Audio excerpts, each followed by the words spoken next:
Hey, I'm Alex Radcliffe from Board Game Co., and today we're doing a Should You Back It on Marvel Dice Throne, and timestamps down below if you want to jump to it. Also a bit of a miniature review on Marvel Dice Throne, but very miniature review. We'll explain that when we get to the review part of the video, but let's go ahead and start us off with actual Marvel Dice Throne. Should you back it, should you not? Now, the short version of this, we're going to have to talk about this as if you don't know Marvel Dice Throne, as if you don't know Dice Throne, because maybe you don't. Maybe you're here for the first time checking out what Roxley and the OP are putting out with the combination of the Marvel character, the Marvel licenses, and then combining that with Dice Throne. And yes, there are many people who are frustrated at the fact that they don't have their favorite characters, which would be hard to do when you only have 8 characters. You're inherently, no matter what, going to be missing out on somebody's favorite character. You're going to have people who want the classics from the movies, and the movies are ironically now the classics. They didn't used to be the classics, but sure, let's go with the movies. You want Iron Man in the mix, and he's not there. You want Hulk in the mix, and he's not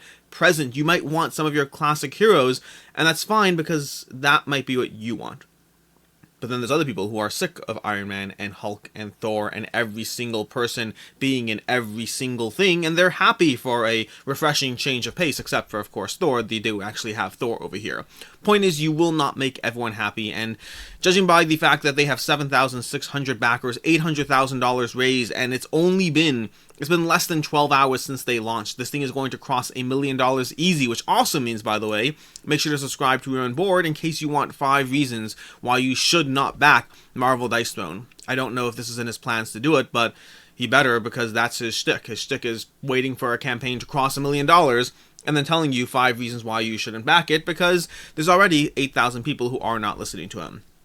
Either way, let's go ahead and talk Marvel Dice Throne. So first of all, a little bit of an overview about Dice Throne if you don't already know. Dice Throne is a combat system that is based around the general Yahtzee mechanic. It is a game that plays 2 or players upwards. Primarily it's head-to-head, but it can certainly be played multiplayer as well. And effectively it involves players choosing 2 characters. In the original Dice Throne, it's from their own IP, their own universe. And in Marvel Dice Throne, it will be from, well, beloved or not beloved Marvel characters, depending on your stance. You pick those characters and then you start rolling dice attacking each other. Every character comes with their own player board that you can see in front of you on the screen over here. That player board is giving you the specifics of your character, how they operate, which combination of dice rolled activates which abilities. That's what's going on in the character boards. So you may roll a bunch of dice, you roll them, and you don't actually activate anything just yet. But the good news is I said it's like Yahtzee, which means you do get to reroll. So you grab a few more dice, you reroll them, and you're still not quite where you need to be, but you have one more roll. You go ahead and roll your dice, and boom, you activate a large straight, and you do 17 damage, not 17, but probably like 10 damage to your opponent, plus you grab 2 web tokens, which will really help you because you're Spider-Man, and those web tokens will help make your attacks undefendable, whatever it is. Each character has their own spin of how they play this game. But the general idea is you roll dice, you use those dice to activate abilities, you draw cards, you use those cards to modify your dice, you use those cards to modify your board, improving and enhancing your abilities. You use those dice to basically just use those cards to help you out as you play this half card, half dice, half your own special unique ability board game where you basically roll dice and attack one another. That is what Marvel Dice Throne is. It is accessible, it is quick, it is easy to learn, it is easy to play. The characters come in a variety of difficulty levels as far as the nuances of the characters, how their abilities play off one another, the tokens they activate, how they activate the tokens, when they activate the tokens, the way those tokens stack. Every character plays at some different modification of how difficult the character is, but even the most difficult character in Marvel Dice Throne is still accessible, is still easy to play. This little chart has it right down. You choose your hero, you roll dice and activate abilities, you upgrade abilities, you use your action cards, and then you claim victory. That's what Dice Throne is. And Dice Throne has been, since it launched, a well-loved game. This is a game that launched before Roxley picked it up. It launched with, I don't know the original company. They did a Season 1, then Roxley picked it up and they did a Season 2, and then Roxley did a Season 1 reroll, then Roxley did Dice Throne Adventures. Dice Throne Adventures is a dungeon crawl, a cooperative dungeon crawl, where now you can play Dice Throne solo, or you can play it with friends, and you can start wandering through this dungeon as you roll dice and take on smaller baddies, and then eventually a big boss. That is the Dice Throne universe until now. And when I say until now, I mean that Marvel is coming along and changing up the entire Dice Throne universe. And yes, everything is completely compatible. You can use your Dice Throne characters against the non-Dice Throne characters. You can use your Dice Throne characters, your Marvel Dice Throne characters. I don't know, I said Dice Throne and non-Dice Throne. You can use your Marvel Dice Throne characters against your regular Dice Throne characters. You can use Marvel Dice Throne characters in Dice Throne Adventures. You can combine and contrast as much as you want, although you may or may not want to actually combine, you know, I don't know, a Black Widow along with some dwarf or something like that. That might be off-putting to you. Then again, it might be off-putting to you to have Spider-Man, Miles Morales Spider-Man, fighting against Hulk or Thor, because there's no Hulk here, against Thor. So Spider-Man fighting against Thor might be a problem for you, although just watch Civil War. I'm sure you can get behind the idea then. So this is what's happening here. We have Marvel coming in, we have the OP coming in, adding 8 characters from the Marvel roster to the Dice Throne universe that are coming in a giant battle box that you can take, and then you can sit there and you can play Marvel Dice Throne with these characters. These characters, in a nearly unheard pre-whatever thing, has the art from the art of Dice Throne. Manny Tremblay, he's able to do the art of these characters. So we have the combination of the Dice Throne universe, the Dice Throne stylistic approach with the Marvel characters, which is absolutely amazing, and the art is gorgeous. We have Black Widow over there, we have we have Scarlet Witch over here, we have Thor over here on the complexity scale. So Scarlet Witch being a 4 out of 6, we have Thor being a 3 out of 6, a little simpler, still a little bit of a puzzle. Thor has a little hammer that he's throwing across the board, and that's going to be one of the exclusives on this page. We'll talk about the extras, exclusives, the reason to back this campaign versus waiting entirely. We have Black Widow coming in at a 4 difficulty as well, with her timed bombs, whatever it is. We have Doctor Strange, who I can't wait to play Doctor Strange, both because he's a 5 complexity, and personally speaking, my favorite characters in the Dice Throne universe have been the more complex ones. I find that the managing of what they're doing, of how their tokens operate, of which combinations of things to work together, I find the more complex Dice Throne characters to be far more rewarding. Plus, I love Doctor Strange, and so, well, that's an easy no-brainer for me. We have Loki, who's also coming in at a 4, so a drop below, but also Loki. So, you know, again, it's going to be hard for me not to want to dive into Loki. We have Captain Marvel coming in at a 2 complexity rating, and then Black Panther coming in at a 2 complexity rating. Those are the 8 characters of the Dice Throne universe. A bunch of ones that are from the classic movies that, again, I use the word classic, when the movies were never really classic or the original, but now they are to a large portion of the world. And so from the movies, we have Thor, we have a Captain Marvel, we have Doctor Strange, we have Black Panther, we have Scarlet Widow, and then we have coming in Miles Morales, who's also in his own movie, bringing this roster of characters all together as the 8 characters that have been picked. 1 semi-villain, 7 mostly heroes, and this is what we have for Season 1. Which brings us to the pledge levels, and we'll talk about the pledge levels, we'll talk about the FAQs, we'll talk about should you back it, should you not. So, pledge levels. Pledge levels are coming in at $84. That's the only real pledge level. It's $84. Save $15 off the price. Is that $15 off of $99? I'm not so sure what that final price will be. You see, if you go to the website, where you can buy the original battle chest, they have a Dice Throne Season 2 battle chest, which has the 8 characters once Roxley took over. Then you have Dice Throne Season 1 re-rolled battle chest, both of those coming in at $94. So it seems likely that combined with the raising freight costs and whatnot, or maybe it's the Marvel IP, I don't know which one it is, but it looks like these are being touted as $99 price point instead of $94 price point. So you save $15, that's the good news there. The bad news is that $15 is basically wiped out as soon as you factor in shipping, which will run you on the low end $15. So you're straight back up to $99. The good news is if you're comparing it to buying it from their site, it's basically going to run you that $15 to $20 shipping anyway, so you're not really losing that over there. It's still cheaper than buying it on the website. So the good news is, at least compared to buying it from the website, which would be their primary other option, everything is cheaper so far. That's going to give you the limited edition battle chest, and when they say limited edition, this, unlike the other battle chests, seems like it will not be available on the website, or at least not commonly available. They're basically saying Kickstarter is the way to go here, past limited printings, and it didn't really say what minimal extras will be given out or where. Maybe it's conventions, maybe not, but the implication seems to be that this is not something that will be readily available on the website. So if you want the battle box, if you want this giant box that looks beautiful on your shelf, fixed into a Calyx cubby, has all 8 heroes readily accessible, all 8 heroes currently readily accessible, then that will run you $84, and Kickstarter is the guaranteed way to get it, past, of course, trying out the secondhand market.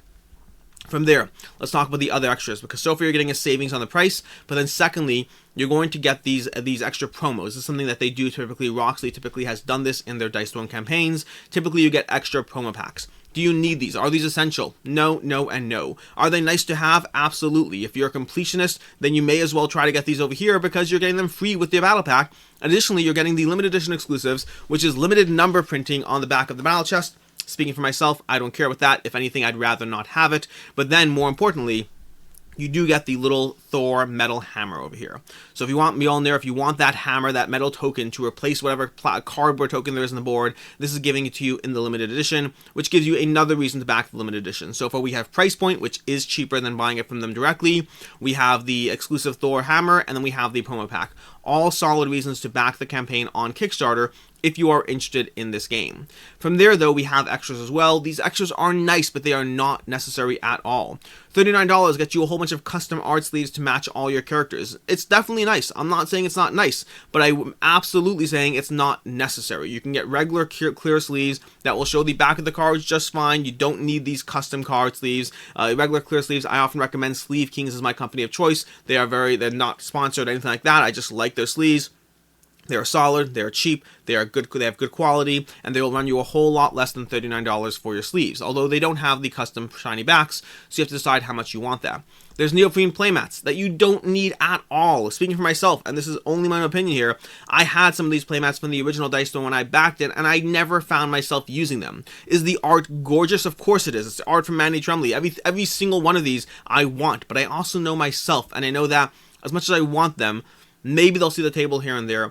Most of the time, they may end up being glorified mouse pads for my desk or something, because I'm not going to use them for the primary purpose. It's one more thing to store, one more thing to manage. It's not necessary for the gameplay. They all look amazing, but they're unnecessary. So you can buy as many of those as you want. 10 different available styles. They're running you $20 a piece. That'll be $200 worth of glorious purpose mouse pads or whatever it is. We have a dice tray.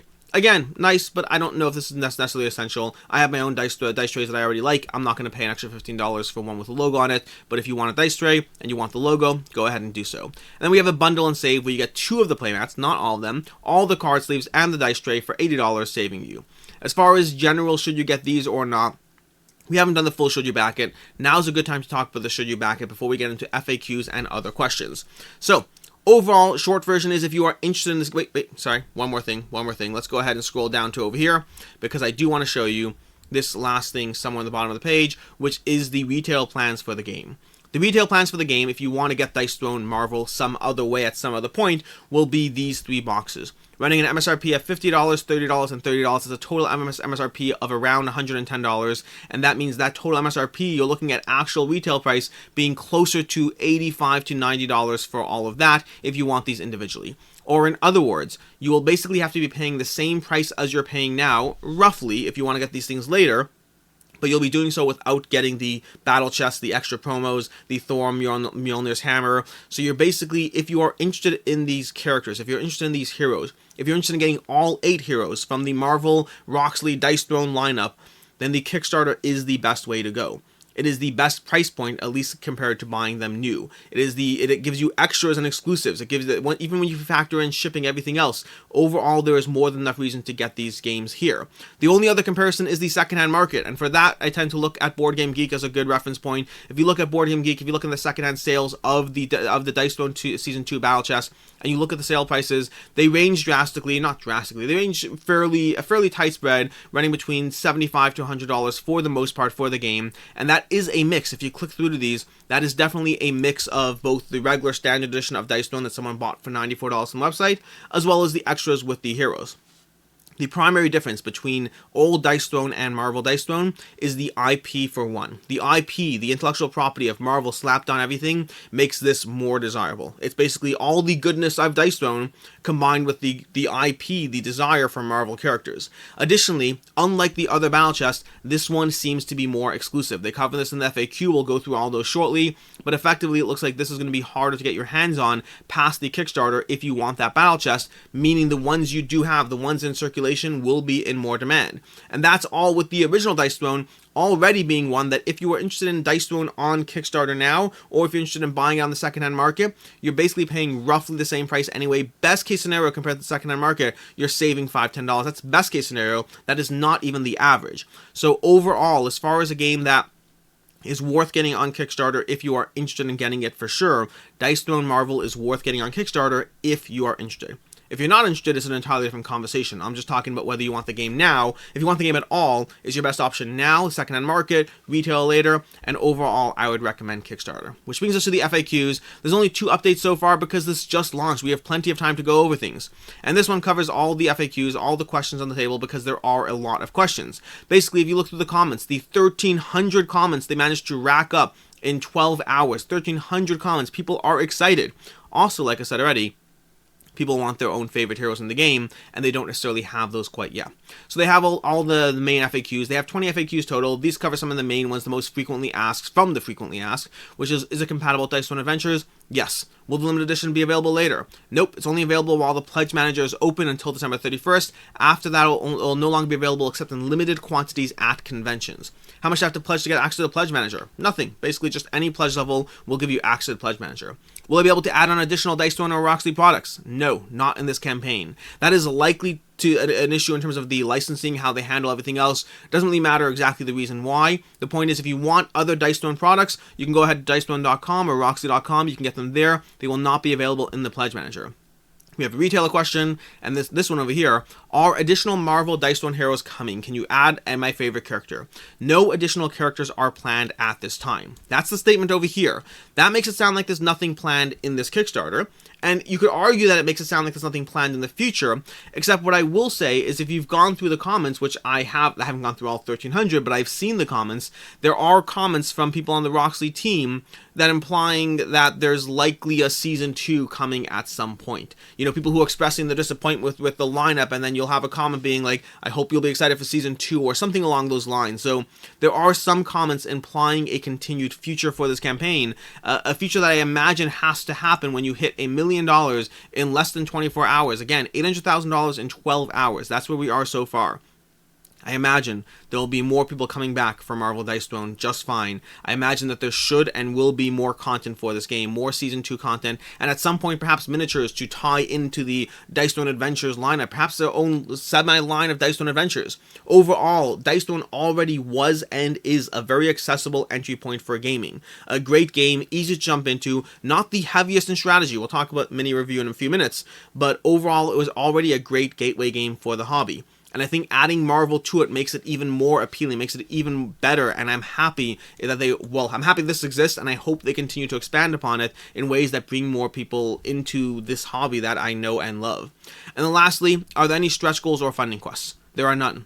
We have designed the game with all of the upgrades included from the beginning. There might be some cool things yet to be revealed, however. That right there is your reason to pay attention across the next 20 days of this campaign. There's no stretch goals, there's no funding goals or funding quests, there's none of these little games that go on, but it sounds like they still have surprises. What those are, I have no idea. I hope they're exciting, I hope they're interesting, but honestly, even if everything we see is exactly what we're seeing on the campaign right now, that's already enough of a reason to jump in on the Kickstarter. I am a huge fan of Dice Throne. I do not think it is the deepest game, but I have fun every single time I pull it out and play, which is a good time to shift and pivot into review form of this. And this will be a very miniature review. And it's a general coverage of my overall thoughts on Dice Throne to begin with, as well as my coverage of, well, Marvel Dice Throne and what I've done so far. So first of all, probably should have said this at the beginning of the video, but earlier today on the channel, there was a playthrough of Marvel Dice Throne of Black Panther versus Captain Marvel with my wife. You can go ahead and check that out and see who stomped who, whatever. But, Dice Throne.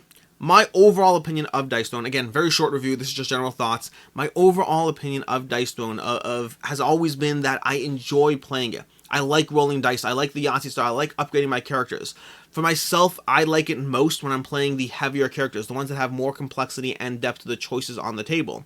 Trying to manage how you utilize and combine your abilities in ways that actually feel like you're doing more than just rolling and making the obvious choice is where Dice Throne thrives to me.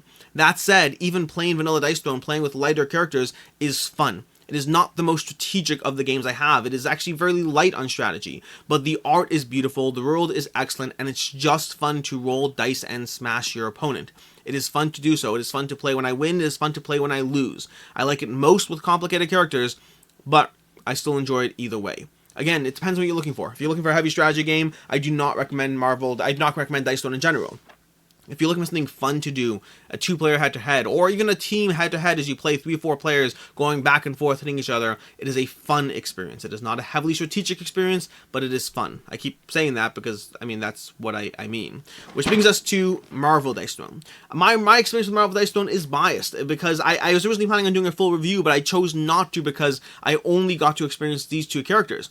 And then when I saw the Kickstarter page and I realized these 2 characters are the lightest characters of the group. These are rated the lowest from the 8 characters we're seeing. These are the 2 out of that scale. There's 3s, 4s, and even 5s. There's no 1s and 6s it looks like, but there's 3s, 4s, and 5s, and I only got to experience the 2 lightest characters.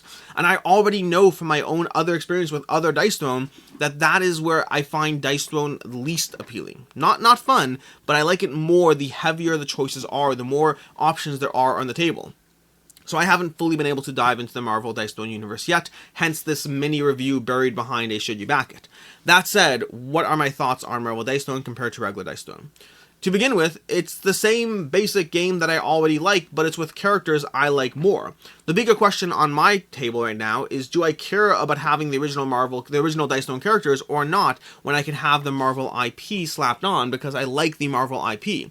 And I will say that the characters, the 2 I have so far, they don't feel like I'm really playing Captain Marvel and Black Panther, but they do incorporate tastes of those characters enough so that I like what they're doing. I wish they could do it more. I wish the characters could be even more thematic, and that might hold true with some of the other characters, with Thor throwing his hammer across the table, with Black Widow setting her bombs off her traps or whatnot. So far with Captain Marvel and Black Panther, I found Captain Marvel is a little bit more just about energy and blasts and whatnot. It's a little hard to thematically tie that in well. It works, but I don't really feel like Captain Marvel. Now, Black Panther does have a little bit of his kinetic energy building up and a little bit of vibranium suit, and it does feel a little bit more like Black Panther as you manage the taking blows, turning it into kinetic energy, and pushing it back at your opponents. And so Black Panther, I like him a little bit more as far as how they incorporated the theme of the character. But as far as the depth on the table, I don't yet know. That's why I need to play Loki, I need to play Thor, I need to play Doctor Strange in order to see the depth that the Marvel Universe provides. Overall, it's just, you know, good stuff on top of a game system I already like. So for me, if I were choosing or if I were recommending either of these games, I would easily recommend Marvel Dice Throne if you like the IP, versus I'd recommend regular Dice Throne if you specifically do not like the Marvel IP. If you're sick of superheroes and not interested, well, first of all, you probably didn't make it to this point in the video. But if you're that person, then sure, go with regular Dice Throne, a more traditional fantasy setting. But if you want the amazing art of Manny Tremblay, the production value of Game Trays and Roxley, and if you want a fun dice rolling experience combined with the Marvel IP, I don't think you can go wrong with Marvel Dice Throne. The last thing I will say is Dice Throne is a character that, because of the lack of potential depth in the characters, about how there's only so many different ways you can make up abilities and roll sets of dice multiple times, the more characters you have, the more samey and overlap there will be. I do not think that Dice Throne is a universe where you need 24 characters. Just because you could currently have 24 characters, you may be tapping out how much interest you have in those characters. If you are someone who's interested in Dice Throne for your first time, Marvel might be a great way to jump in, but you don't necessarily need to get all the other characters. And the reverse is true as well. If you are someone that has the previous lineup and you want the Marvel IP, then that's great. The Marvel IP is a fun thing to add to your experience. But understand that you are adding 8 more characters to a lineup of characters you already have, and there's only so many different ways these characters can be different within the engine that they have created, within the structure that's been created for Dice Throne, at least so far. That is everything. That's our Should You Back It, our little mini review thrown onto the end, and that's Marvel Dice Throne in case you were interested in that one. Until next time, I'm Alex Radcliffe from Board Game Co. I hope you enjoyed this video, and as always, have a good one.